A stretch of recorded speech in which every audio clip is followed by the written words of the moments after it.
I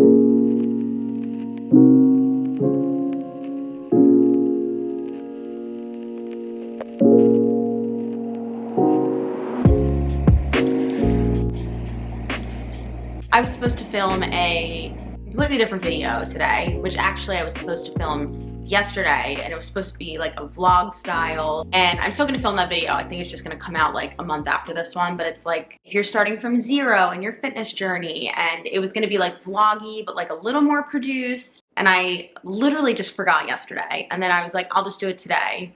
But I have so much to do today because we're actually leaving for vacation tomorrow, and this morning, after filming those first 3 shots, I like looked at my script and I was like, this can't happen today. So we're filming a different video today. Just gonna be just a little more free form. So this would be a good video to put on like more podcast style. And I wanna talk about overthinking. I tend to get a ton of questions, whether it's with my private clients or on social media, that are questions that just, they come from a place of overthinking, when really the answer is usually like quite simple. So I'm gonna give you a few examples of really common ones that I get asked pretty often. And I wanna make it clear right off the bat, the point of this video isn't to be like, you guys are asking dumb questions, how dare you? No. I think that unfortunately, the fitness industry is a business. There always has to be a problem to solve to sell you something, right? When really the answer to most things is quite simple, but that's not sexy, that doesn't sell, and that's not gonna make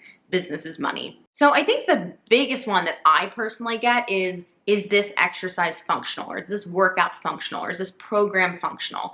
And I have said this a lot, but what does functional mean? Functional means purposeful, or training for you, training for your daily life. Someone like me, my training is gonna look different from someone who plays softball for fun on the weekends. Or my training is going to look different than a professional athlete. Or my training is gonna look different from a mom with 4 kids who also works a full-time job and is very sedentary during the day. Like, all of these people are different. There's going to be overlap for sure, because I do firmly believe that there are certain things that most of society could use more of. But as long as you can justify something in your workout, it is functional. Now, I've talked about it before in depth, but there are kind of like overarching staples, or just like fundamental principles of functional training. Like, you know, you wanna make sure that you're training in all planes of motion. You wanna make sure that you're incorporating various tempos, unilateral work. All of these things are definitely fundamental principles in functional training, but then what you kind of do with it and the programming and the exercise selection, that comes down to you. So I would say, instead of asking the question, is this exercise functional? You kind of need to dig a little deeper and go, well, what am I training for? What does my day-to-day life look like? And can I justify this exercise enhancing my goals in my daily life? And if the answer is yes, it's functional. There's a few other big ones that I get with workouts. A big one I've actually gotten a lot recently, and this was actually the one that sparked the idea for this video, is workouts for people 50 and over. And I have to tell you, there's not like really cut and dry, like once you hit 50, like you need to switch and do this type of workout, because everyone's gonna be different too. Like a 50-year-old person who has worked a desk job for the last like 30 years is going to function very differently than a 50-year-old who runs marathons. You know what I mean? Like, those are 2 very different people. I will say that I don't have extensive knowledge in training for older populations, but from my certifications, there are a few things that I have specifically learned. Number 1, just like I said, it's going to pertain to each individual. So your individual circumstances and life choices, or lifestyle choices, or just lifestyle in general, is going to determine your training program a lot more than just how many years you've been on this floating rock. So again, if you just took my original example, someone who sits all day and gets maybe like 1,000 steps a day is gonna have a very different training program or recommendations than someone who runs marathons or someone who does bodybuilding. Another thing to keep in consideration, which I am not super knowledgeable about, but I do know that like people who are going through menopause or postmenopausal, that could potentially affect some things hormonally, and like that might affect your training a bit. I don't have a ton of knowledge there, but I do know that's something to take into consideration. But also remember that everyone deals with those things a little bit differently. So again, like it's more about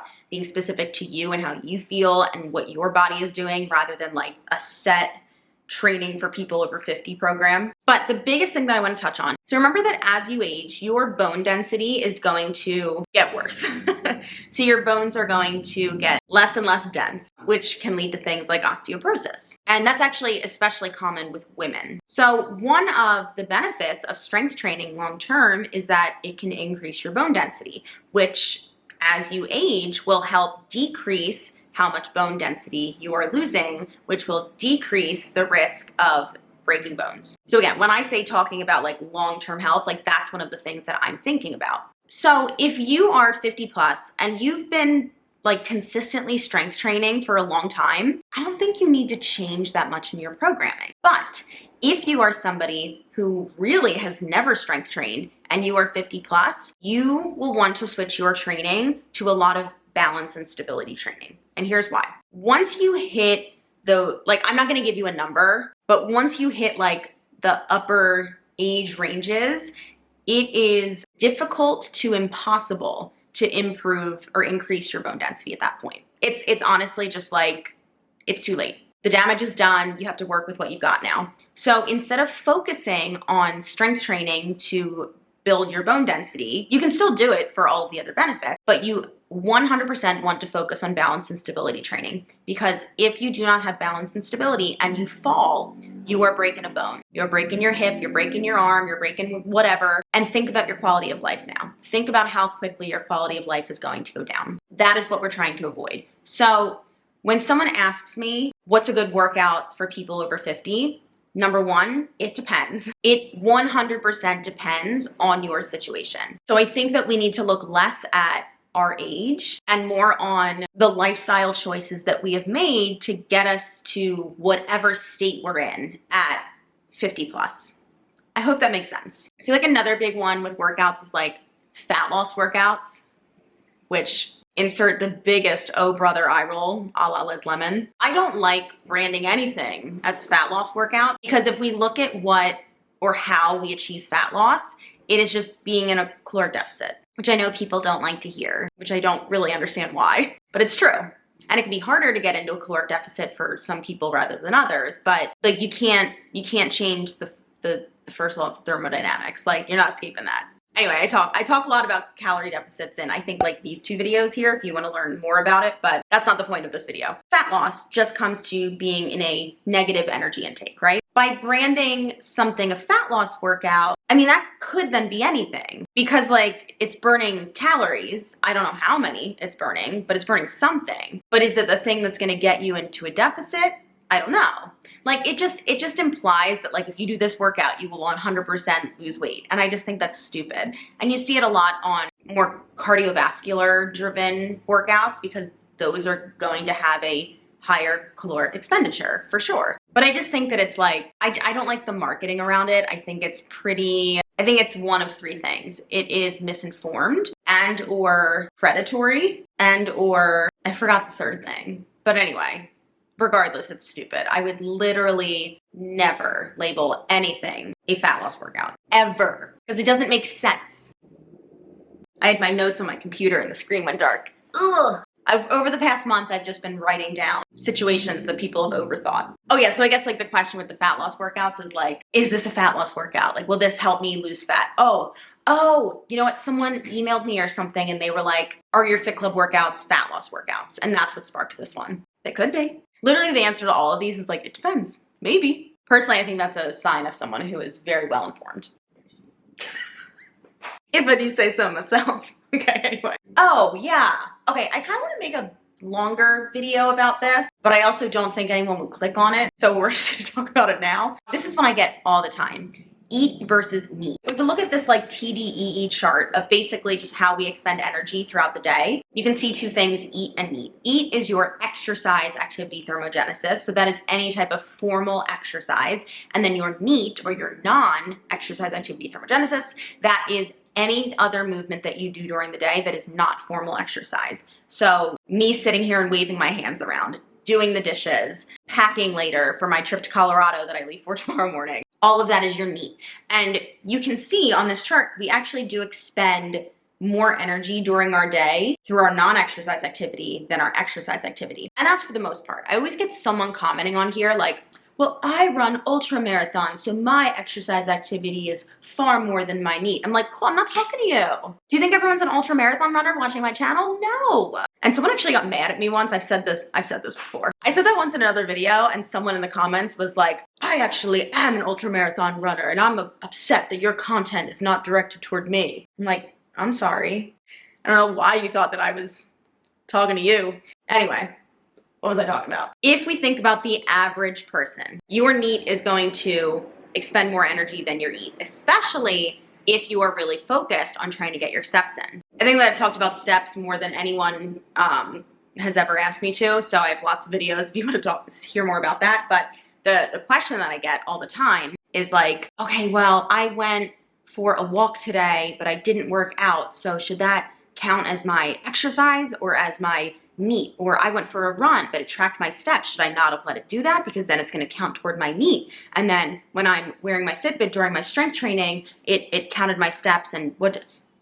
Don't overthink it. The point here is, number one, move more during your day and you're good. I don't care what you're doing, just move more. Number two, your body isn't like, it's not like your body is like, oh, this is exercise and this is how I'm using that energy versus this is not exercise and this is how I'm using that energy. Your body computes it all the same. It's all movement. It's all forms of using energy. Your body's not like tallying it different or computing it different within your body. The reason why we break it down this way is to show that your exercise doesn't use as much energy as you think. Don't overthink it, move more.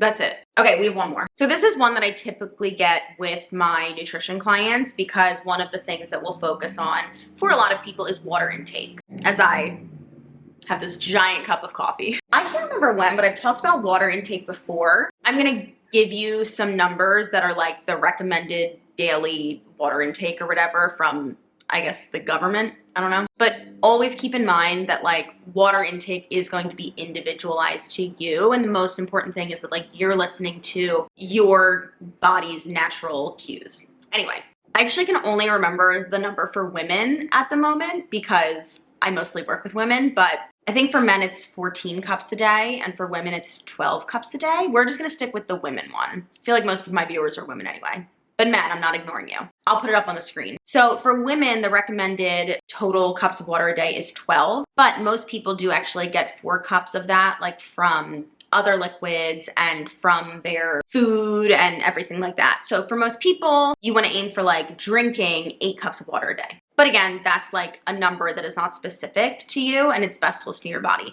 The question I get a lot is something along the lines of like, well, I had a seltzer water. Does that count toward my water intake? Yes.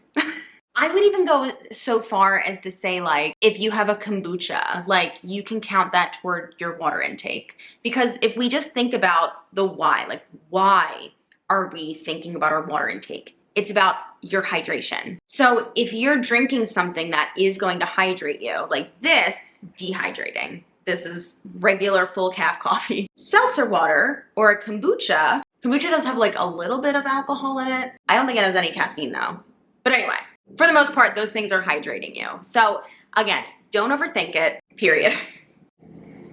All right, we did it. Dude, that was so much easier to film than if I were to take you along with my whole day. So hopefully you guys enjoyed this video. Again, I don't want anything that I said in this video to come across like I think that you're stupid or something for asking questions like that, because I 100% don't.